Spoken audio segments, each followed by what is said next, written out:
자, 여러분, 신론 과목 7-3 강의 시작하도록 하겠습니다.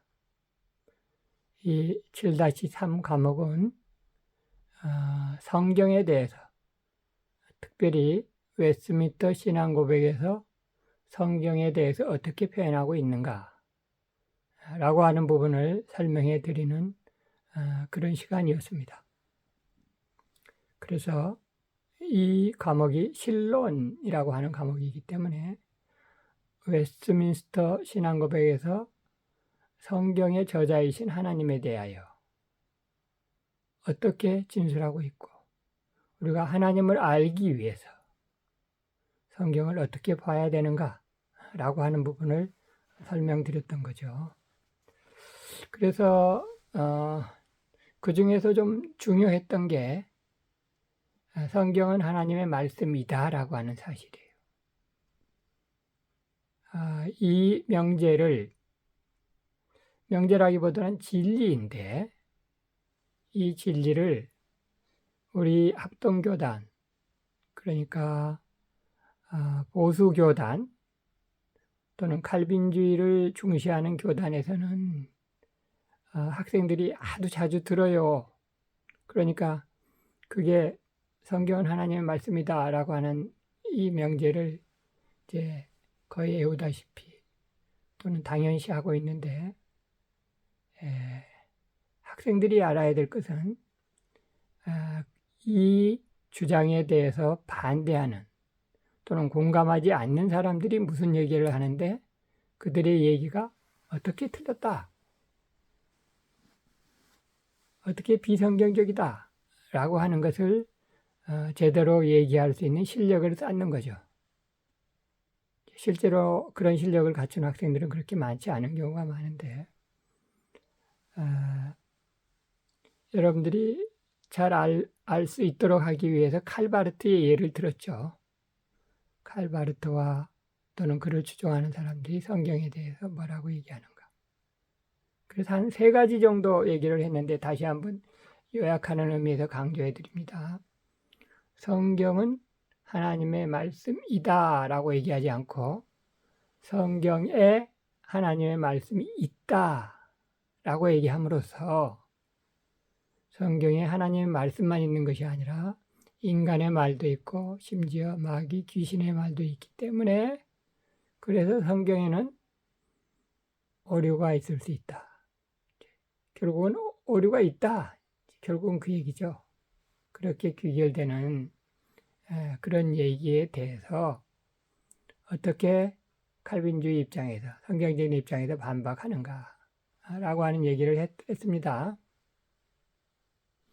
물론 성경 한 절 한 절을 보면은 인간이 말한 부분도 있고 또는 그 귀신이 마귀의 사주를 받아서 한 얘기도 있고 하긴 하지만, 전체적으로 볼 때 성경은 그 앞뒤 문맥 그리고 흐름 이런 것들을 볼 때 성경은 전체로 하나님의 말씀이어서, 그래서 성경에는 1.1의 오류가 없다 이렇게 얘기를 하는 겁니다.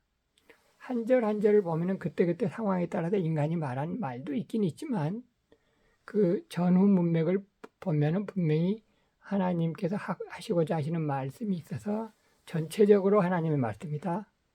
그래서 성경에는 한 절 한 절 오류가 없다.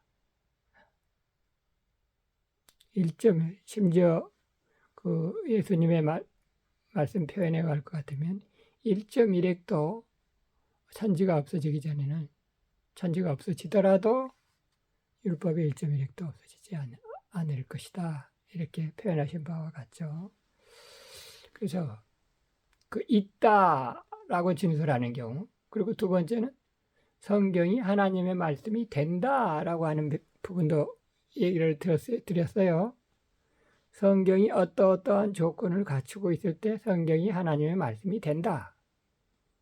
가령 그 어떤 조건이, 가령 키에르케고 같은 경우에는 인간이 하나님을 만날 때, 그래서 자기 실존의 때가 될 때, 이제 다분히 그 주체가 인간이긴 하지만 그런 그 조건이 있었고, 그 키에르 케고보다 한 단계 업그레이드 된 것이 주체를 인간에서 이제 하나님에게로 옮겨오기는 왔는데 여전히 조건이 있는 건 마찬가지란 말이죠. 그래서 칼바르트식으로 얘기하면 하나님께서 말씀하실 때 그 주체를 인간에게서 하나님에게로 옮겨오는 데는 아주 잘했는데, 성공했는데, 그러나 여전히 조건이 붙어요.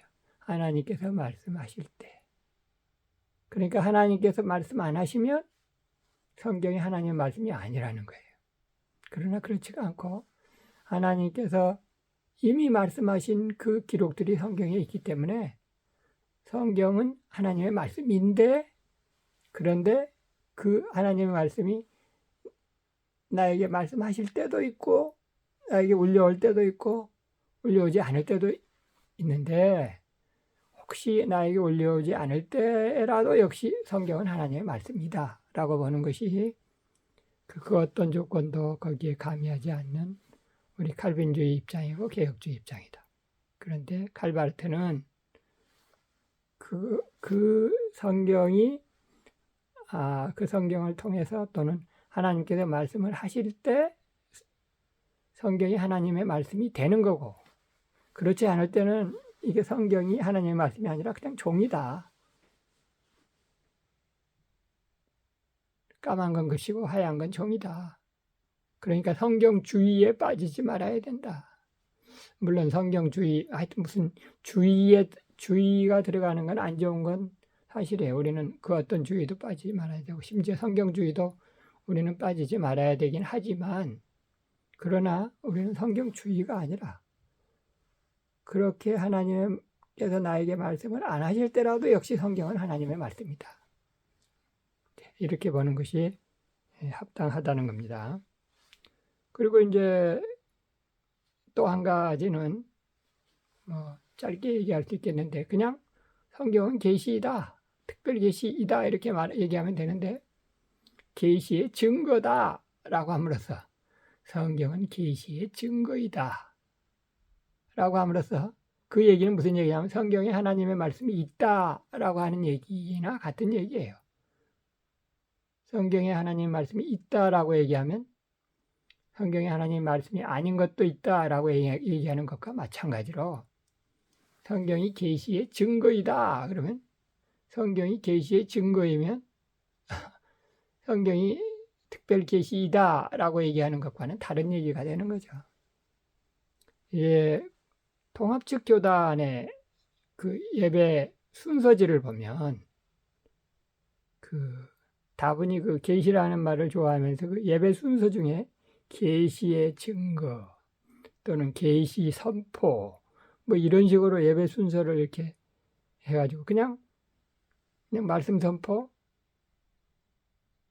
말씀 증거 이렇게 하면 되는데, 계시의 증거 어떤 예배 순서에다가 계시의 선포, 계시의 선포나 말씀 선포 선포는 뭐 그렇다고 치더라도 계시의 증거, 성경 봉독을 아는 그 부분을 계시의 증거 이렇게 순서지를 그렇게 짜는 그런 그 예배 순서지를 통합지교단에서는 간혹 봤는데, 뭐 계시의 증거라는 말이 뭐 그럴듯해 보이지만 그렇게 기겁지 않은 것은 성경이 계시의 증거라고 하면서 성경이 계시인 사실을 부인하면 칼바르트의 관점과 같은 관점이다 라고 하는 사실을 얘기를 드리도록 하겠습니다. 자, 그래서요, 결국은 성경이 하나님의 말씀이다라고 얘기할 때 거기에서 귀결되는 것은 그러므로 성경에는 오류가 없다. 절대 무오 이렇게 얘기를 하죠. 절대 무오. 그 강도사고시나 또는 목사고시나 또는 장로고시에도 자주 나오는 부분이 성경은 특별히 우리 교단에서 웨스트민스터 신앙고백이 그렇게 강조하니까 절대 무. 그러니까 성경은 오류가 없다 이거예요. 이 부분과 관련해서 조금 더 이제 여러분들에게 좀 얘기를 해드릴 게 한 가지 있는데, 그건 뭐냐면 성경은 과학에서도 오류가 없다라고 하는 부분을 좀 설명을 드릴게요. 대개 성경에 오류가 있다라고 얘기하는 그 리버럴한 자유주의권에서는 성경에 그럼 어떤 분야에서 오류가 있느냐? 과학의 부분에서 오류가 있든지 아니면 역사적 사실 부분이 좀 안 맞든지 어떤 성경과 어떤 성경의 역사적 사실에서 차이가 난다느니 뭐 그런 식으로 얘기를 하는 경우가 있는데 뭐 역사적 사실 부분은 할 얘기가 많으니까 나중에 하도록 하고요. 그러니까 뭐 역대서하고 열왕기서의 그 어떤 뭐 수치가 다르다느니 역사적 연대나 뭐가 좀 다르게 서로 기록됐다느니 그러면 둘 중에 하나는 오류가 아니냐 뭐 이런 식의 논리들에 대해서 대처하는 우리가 가져야 될 자세는 나중에 얘기하기로 하고 성경은 과학에서도 오류가 없다 라고 하는 이 부분을 좀 설명을 드릴게요. 성경은 과학에서도 오류가 없다. 그러니까 이제 현대 과학의 입장에서 볼 때 이 구절은 좀 문제가 있지 않느냐라고 하는 구절들을 간혹 몇 군데 이제 얘기를 하는 그 자유주의권에서 그런 그 경우가 있는데 그 부분에 대해서도 얼마든지 우리가 얘기할 수가 있습니다. 그 성경적인 입장에서 성경 그게 아니고 성경에는 오류가 없는데 과학적 사실에서도 오류가 없는데라고 하면서 얘기를 전개할 수 있어요. 그런데 이제 그것과 관련해서 여러분들이 대부분 잘 모르는 부분이 있는 것 같아서 한 가지만 좀 얘기를 하면 성경은 과학에서도 오류가 없다. 이 부분과 관련해서 특별히 지구가 허공에 매달려 있다는 사실이 성경에 기록되어 있다는 사실. 이 부분을 여러분에게 좀 주목해서 알아두셨으면 좋겠기에 이 부분을 첨가해야 됩니다. 지구가 허공에 매달려 있다는 사실이 성경 어디에 있느냐? 이렇게 이제 질문하는 학생이 있을 것 같아서 있죠, 성경에. 뭐 딱 부러지게 얘기를 하면 욥기서에 있는데 욥기서 26장 7절에 보면 이렇게 되어 있어요. 그는 땅을 공간에 다시며 이렇게 되어 있어요. 그는 이제 하나님이죠. 땅을 공간에 다시며 근데 땅이 영어로는 earth예요. 그러니까 우리말 번역으로 땅이라고 되어 있지만 그게 사실은 땅이라고 번역되기보다는 지구라고 번역돼야 할 부분인데 하나님께서 지구를 공간에 다셨대요. 그러니까 지구가 허공에 매달려 있다. 그러니까 오늘날 이제 과학에서는 그게 이제 분명히 입증이 됐잖아요. 지구도 그렇고 태양도 그렇고 태양계 수많은 별들이 허공에서 매달려 있으면서 그 일정한 규칙대로 이렇게 움직이고 있잖아요. 어쨌든 지구라고 하는 커다란 땅덩이가 허공에 매달려 있다는 사실이 성경에 기록되어 있습니다. 우리 인간이 이거를 체계적으로 안 거는 콜럼버스 이후, 마젤란 콜럼버스 이후에야 비로소 알았는데 무려 기원전 2000년 그러니까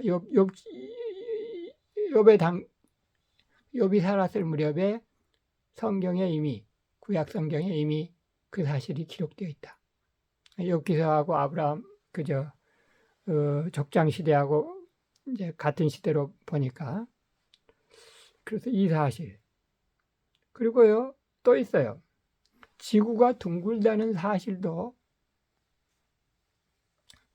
욥기서 그리고 이사야서 그리고 선지서에 나와요. 지구가 둥글다는 사실. 지구가 둥글다라고 하는 것은 이제 지구가 서클이다, 원이다. 그리고 지구의 모양은 서큘러, 원 모양이다. 여러분 서클 아시죠? CIRCLE. 지구가 원이다. 그리고 지구의 모양을 하나님께서 만드실 때 둥글게 만드셨다. 서큘러하게 원 모양으로 만드셨다라고 하는 구절이 성경에 4-5 군데 나와요. 그런데 희한하게도 그 부분을, 그러니까 서큘러라고 하는 그 영어 원어에 해당하는 이 부분이 우리 개혁 성경에서는 쏙 빠져 있어요. 그래서 보통 우리 이제 한국인들은, 개혁 성경을 보는 한국인들은 이 부분을 모르는 경우가 많이 있는데, 영어 성경에서는 서클 또는 서큘러라고 하는 구절이 나오는 단어를 찾아보면 지구가 그렇게 되어 있다는 것을 부분을 분명히 명시하는 구절이 원래 성경에 있습니다. 그 4-5군데 있는데 그 중에 한 2군데 정도만 얘기를 하면, 역시 욥기서의 26장의 10절에 보면 이렇게 되어 있어요. 그는 수면에 동그란 경계를 그으셨다. 수면에 동그란 경계를 그으셨다라고 할 때 그는 하나님이세요. 하나님께서 천지를 창조하실 때 이 지구를 그 동그랗게 창조하실 때 수면에다가 맨 처음에는 그 땅덩이가 있기 이전에 이제 물이 가득했었잖아요. 그럴 때 그 물 위에다가 동그란 경계를 그으심으로 지구를 만드셨다라고 하는, 이 부분이 우리 개혁 성경에서는 동그란에 해당하는, 서큘러에 해당하는 수식어가 빠진 채로 경계를 그으시며 그냥 그렇게 나와 있어요. 그리고 한 구절만 더 보면 이사야서 40장 22절에 보면 역시 하나님께서 천지 창조하신 무렵, 그리고 이 땅을, 이 우주를, 특별히 지구를 통치하시는 그 모양을 어떻게 했냐면 그는 땅의 궁창에 앉으시나니, 우리는 이렇게 돼 있어요. 우리 개혁성경에는 그는, 하나님께서는 땅의 궁창에 앉으시나니 이렇게 되어 있는데, 그러니까 원이라는 말은 없잖아요. 그냥 땅의 궁창이라는 말만 나오지 원이라는 말은 없는데, 그 영어 성경, 그러니까 원래 그 구약 성경 히브리어로 쓰여진 그 히브리어 원어에 보면 직역을 하면 이렇게 돼요. 그는, 하나님께서는 지구라고 하는 원 위에, 지구라고 하는, 지구를 동그랗게 만드시고 그 원 위에 앉으셨다. 이렇게 표현이 되어 있거든요. 그러니까 영어로 이제 얘기를 하면 above, 위에, the circle of the earth 이렇게 되어 있어요. the circle, 그래서 one of the earth, 지구라고 하는 원 위에 하나님께서 앉으셨다.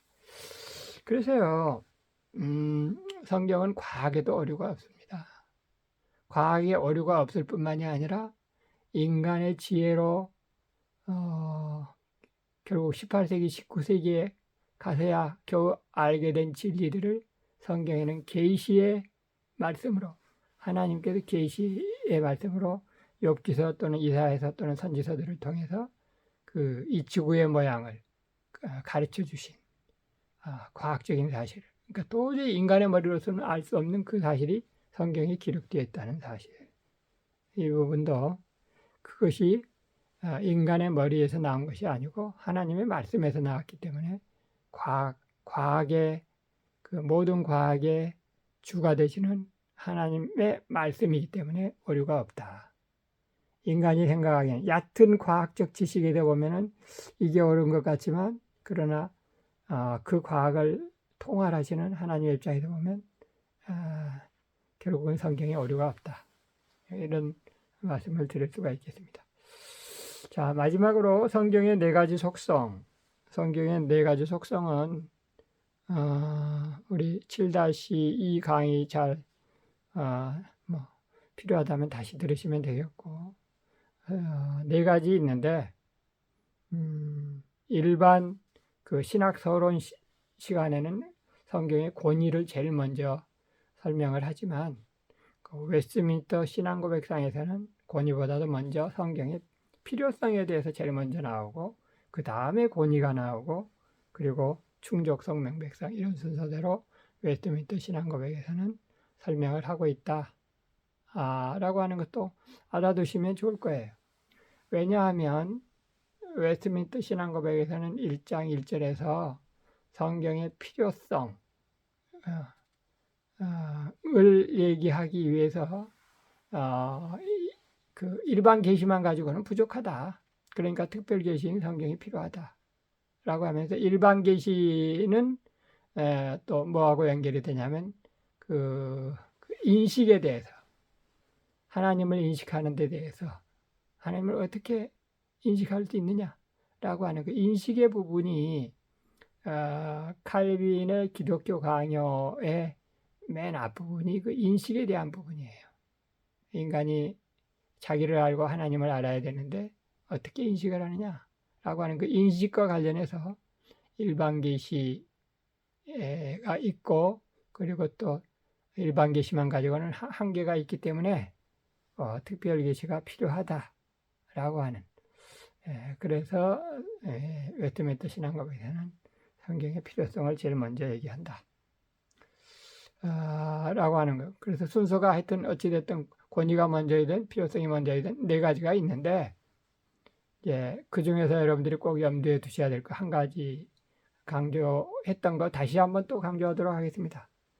그 네 가지 중에서 세 가지 거에 대해서는 로마 카톨릭이 상대적인 부분을 인정한다. 상대적인 권위성, 상대적인 필요성, 이런 걸 인정한다. 그러나 우리 개신교에서는 그것들 다 절대적으로 필요하다. 성경의 절대적인 필요성, 성경의 절대적인 권위성, 성경의 절대적인 충족성, 이렇게 개신교에서는 절대적이라고 하는 수식어를 붙이는 데 반해서 로마 카톨릭에서는 상대적, 성경의 권위도 상대적으로 인정하고 자기네들 교회의 권위를 강조하고 또 외경이나 전승을 강조하기 때문에 절대적 권위성보다는 상대적 권위성, 또 절대적 충족성보다는 상대적 충족성을 얘기를 하는데, 그 마지막 네 번째 명백성 또는 명료성과 관련해서는 로마 카톨릭에서 상대적인 것도 인정하지 않는다라고 얘기를 했죠. 물론 우리 개신교에서는 명백성, 명료성에 대해서 비록 성경에 해석을 요구하는 부분이, 어려운 부분이 있는 건 사실이지만, 그러나 그럼에도 불구하고 인간이 구원을 얻는 도리에 대해서는 분명하게 명백하게 알 수 있도록, 글을 모르는 무식쟁이라도 알 수 있도록 쉽게, 구원의 도리에 대해서는 쉽게 설명되어 있다 라고 하는 부분에 대해서 로마 카톨릭에서는 이 상대적인 명백성도 인정하지 않는다, 이 얘기를 했죠. 왜 그렇다고 그랬죠?